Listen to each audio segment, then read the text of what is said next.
The cold, fluorescent lights above me buzzed like they were straining to stay alive, and for a moment, I wondered if I was doing the same. My hands were still trembling from the 15-hour drive, knuckles stiff from gripping the wheel, when the nurse's expression shifted and the world around me seemed to tilt. That sinking feeling in my chest told me something was horribly wrong before anyone else did. If you've ever trusted someone only to feel the floor drop out from under you, subscribe and tell me where you're listening from. You'll understand what comes next. I could feel the stale hospital air tighten around me, every heartbeat louder than the last. As the realization settled in, I wasn't going to see my grandson. Not that day. Maybe not at all. That was the moment everything started to unravel. I still remember the way the cold air hit my face when I stepped out of my car that morning in Boulder. After a 15-hour drive from Tucson, my whole body felt numb, like the exhaustion had settled into my bones. But underneath all of that, there was this nervous excitement pushing me forward. I had come all this way to meet my first grandchild, and for a moment, that hope carried me through the ache in my shoulders and the heaviness behind my eyes. I walked into the hospital expecting warmth, or at least a sense of belonging. Instead, I was met with a wall I never saw coming. One moment, I was reaching for the elevator, and the next, I was being told I couldn't go any farther. The words weren't sharp, but they cut deeply all the same. I stood there trying to process it, trying to make sense of how I could be turned away from a moment I had been invited to, a moment I thought I had earned through every mile of that long drive. The embarrassment washed over me first, then the sting of something that felt a lot like betrayal. I kept thinking maybe it was a misunderstanding. Maybe I just needed to breathe. But even as I tried to steady myself, I felt this slow, heavy dread building inside my chest. It was the kind of feeling that tells you something is wrong, even if you can't name it yet. I didn't know it then, but that moment wasn't the end of anything. It was the beginning of something much heavier, much darker, waiting just beyond that locked door. I think back to those weeks before the birth, and it still amazes me how full my heart felt. Evan has always been the steady part of my life, the one relationship I never questioned. Even when he grew up and started carving out his own world, he stayed connected in a way that made me feel needed. Becoming a grandmother felt like the next natural chapter for us, something we would experience together with the same quiet closeness we always had. My relationship with Haley was different. For years, there was a distance between us that I never fully understood. I tried in small ways to bridge it, offering help where I could, showing up without pushing too hard, hoping she would see I meant well. Most of the time, she kept me at arm's length. But then, suddenly, right before the due date, something shifted. Her tone softened. Her messages sounded warmer, almost inviting. I let myself believe we were finally turning a corner, and it meant more to me than I ever admitted out loud. I remember packing for the trip with this quiet excitement humming through me. I folded little blankets, brought along a small gift I had picked out months earlier, and filled my car with everything I thought they might need. The whole way from Tucson to Boulder, I kept imagining what it would feel like to hold that baby for the first time. Even though the drive was long, the anticipation carried me through the fatigue. Every mile felt like a step towards something healing, something hopeful.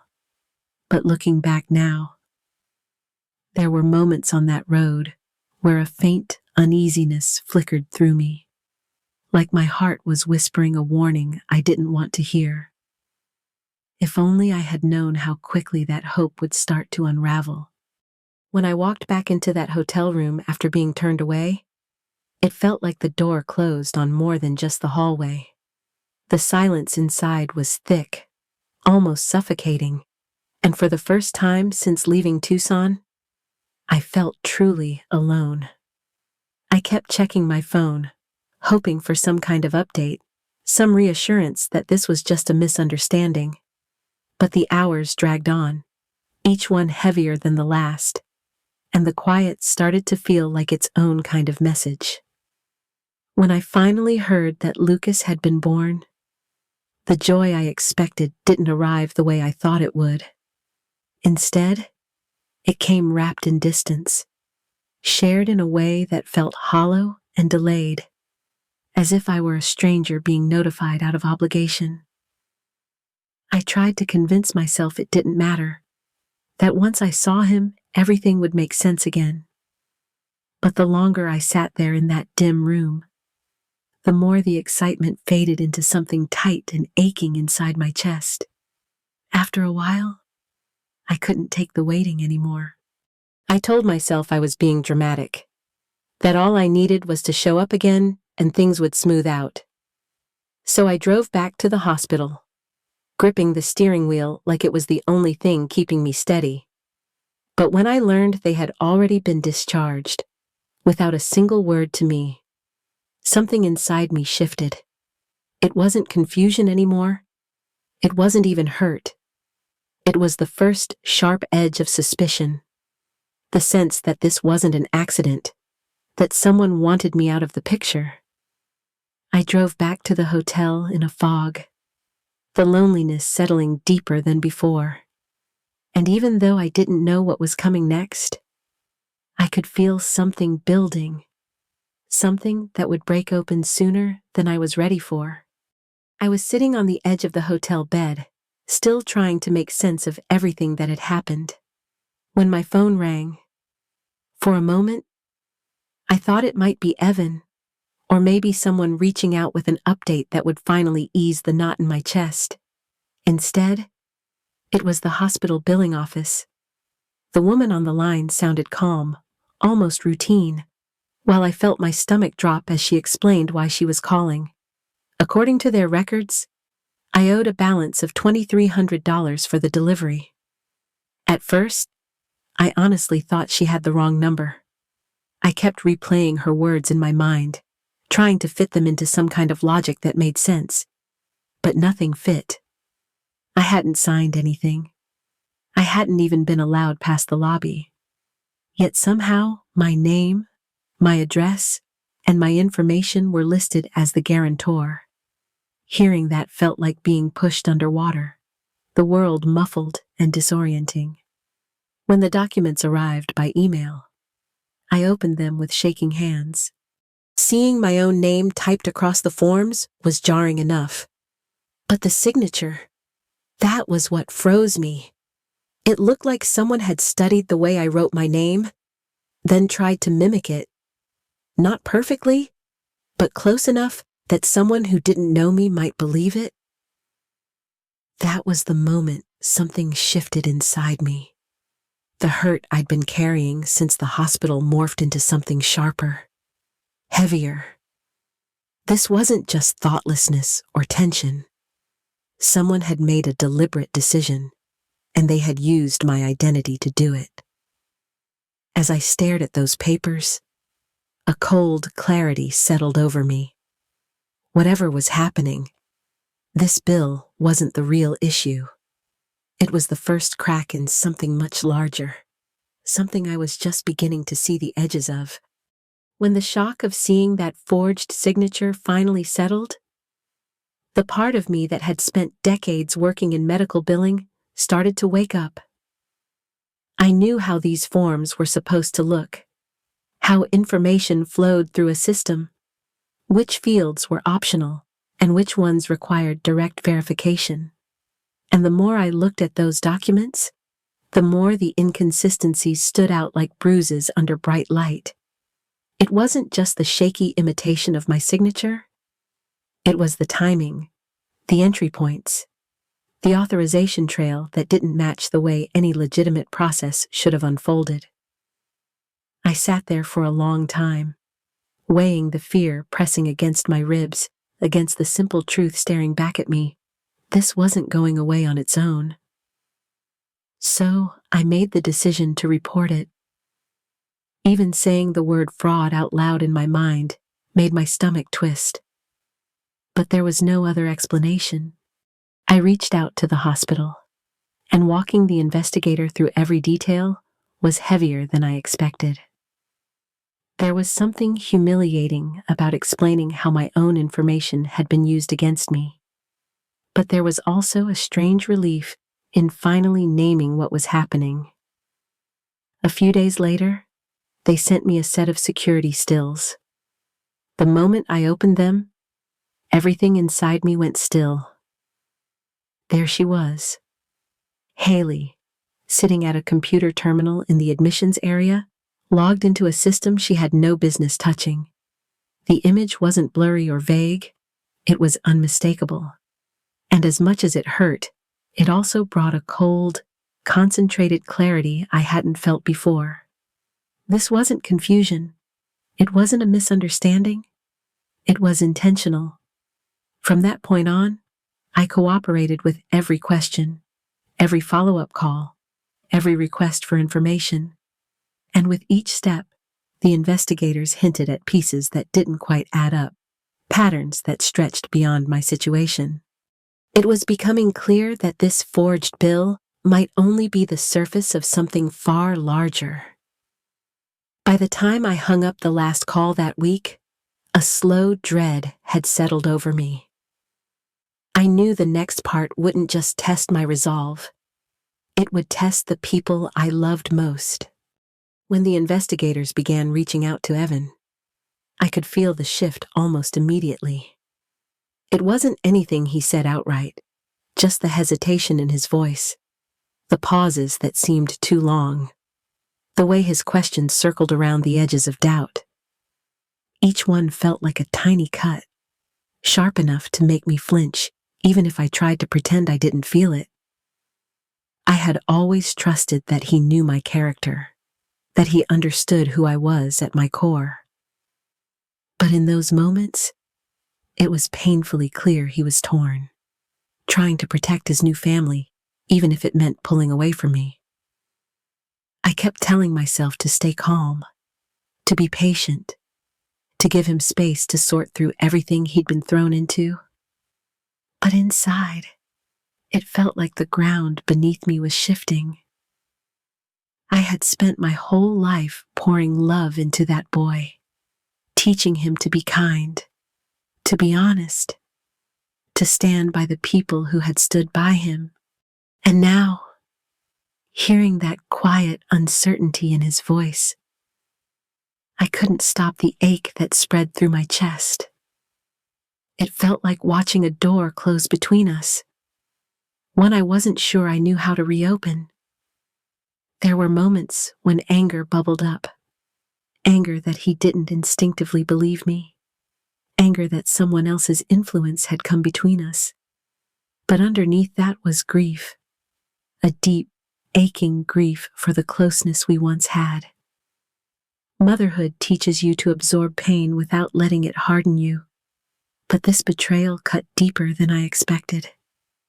Still, somewhere in that mess of emotion, something inside me began to steady. If he needed time, I would give it. If he couldn't stand with me right now, then I would stand on my own until he understood the truth. And with everything the investigators were uncovering, I had a feeling that truth was about to get much darker than any of us imagined. When the investigators reached back out to me, I could tell from the tone in their voices, steady, measured, almost too gentle, that whatever they were about to share wasn't going to be simple. I braced myself, but even then, nothing prepared me for what came next. Piece by piece, they laid out the history they had uncovered, and with every detail, I felt my world tilt a little more. The first blow was learning that Haley wasn't even her real name. Hearing that she had legally changed it years earlier hit me like a jolt of electricity. I kept thinking back to every moment I had tried to understand her. Every time I wondered why she always felt guarded or distant. Now I realized that distance wasn't personal. It was protective, and it wasn't protecting me. It was protecting whatever she was hiding. Then came the part that hollowed me out. She had served time for identity theft. Not a misunderstanding, not a youthful mistake, a documented pattern. And not just one victim, multiple. People who had been blindsided just like I was. People who had trusted her in small ways that she had quietly twisted for her own gain. As the investigators described those cases, I felt this deep ache for strangers I would never meet, and a dawning horror as I realized my family had walked straight into the same storm. I kept picturing Evan, so hopeful, so proud to be a new father, never imagining the danger wrapped up in the life he was building. And then there was Lucas, this tiny, innocent child, unknowingly placed in the middle of something calculated and cold. What unsettled me most was the final detail the investigators hesitated before sharing in Haley's past cases. There were signs she hadn't always acted alone. Someone else had been involved. Someone they hadn't yet identified. As soon as I heard that, a chill ran down my spine. It wasn't just her past that was creeping into our lives. It was the possibility of someone else lingering in the shadows. I ended that call with my heart pounding, knowing the truth was only beginning to surface. And whatever came next, it was going to be far more explosive than anything we had uncovered so far. I remember sitting there, trying to steady my breathing, when the investigators began to lay out the full picture. At first, it sounded almost impossible, like they were describing someone else entirely. But as each detail landed, I felt the floor inside me give way. What I had thought was hostility, or jealousy, or simple family tension, was nothing of the sort. It was a plan, carefully timed, quietly executed, and aimed straight at the heart of my family. They showed me how Haley had started setting things up long before the pregnancy, creating accounts, testing stolen information, positioning herself as the one in control of every document, every signature, every form that passed through that hospital. The forged bill in my name was only one piece of a long chain, a trial run buried inside a larger design. She had mapped out our vulnerabilities with a precision that made my stomach twist. The worst part came when they explained the financial motive. She hadn't just wanted access to my information, she wanted long-term leverage. A child meant financial ties, benefits, and a way to disappear while still pulling strings from a distance. As they described it, I felt my chest tighten. Evan and I had been nothing more than stepping stones. And Lucas, he was the linchpin. The realization that she had planned to sever contact, relocate under her old alias, and use Lucas as a shield settled into me like ice. We had been so close to losing him. Not to an accident or a misunderstanding, but to a calculated vanishing act. I saw the pieces line up: the sudden warmth before the birth, the shift at the hospital, the cold silence afterward. None of it was emotional chaos. It was choreography. Processing that truth felt like trying to breathe underwater.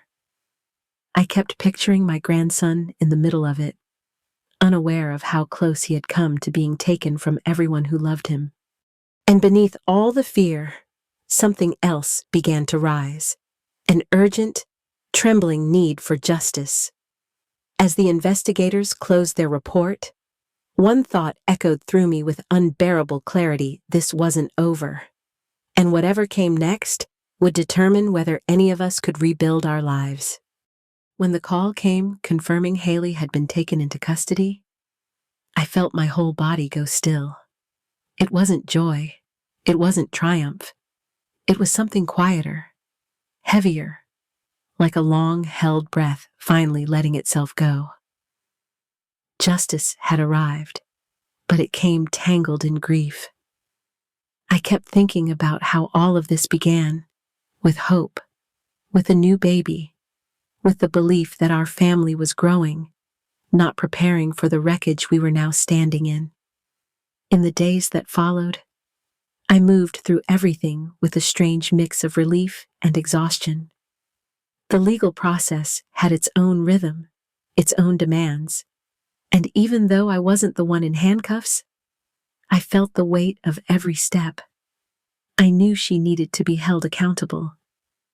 I also knew a part of my heart was still bruised from watching my son be pulled into something he never saw coming. Evan reached out slowly, almost cautiously, as if he wasn't sure he had the right anymore. I could hear the guilt in his pauses, feel the ache in the way he tried to piece together where things had gone so wrong. He didn't have to spell it out. I could sense his apology in every breath. Every moment he lingered instead of pulling away. And even though the hurt was still there, I felt something inside me soften. He was my son. He had been manipulated just as deeply as I had. Letting that truth sink in made room for something gentler. We started taking small steps back toward each other.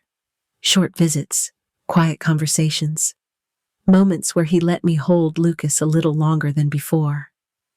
Those moments stitched pieces of me back together. As I watched them both, I felt the first real warmth I had felt in weeks. Not because everything was fixed, but because we were trying. And as we moved forward, I knew I was finally ready to face the deeper reflection that was waiting just ahead. In the quiet that finally settled over my life, I found myself looking back at everything I had walked through. The fear, the confusion, the betrayal. They left their mark, but they also showed me a strength I didn't know I had. I learned how quickly trust can be twisted, and how important it is to listen to that small voice inside when something feels wrong. I learned that even the people we love can get lost, and sometimes all we can do is keep standing steady until the truth comes to light. What surprised me most was how healing doesn't happen all at once. It comes in small moments, like watching Evan hold his son with a tenderness that reminded me of the boy he used to be, or feeling him reach for me again after so much distance. Those moments gave me hope that our bond wasn't broken. It was just bruised, and bruises fade with time and care.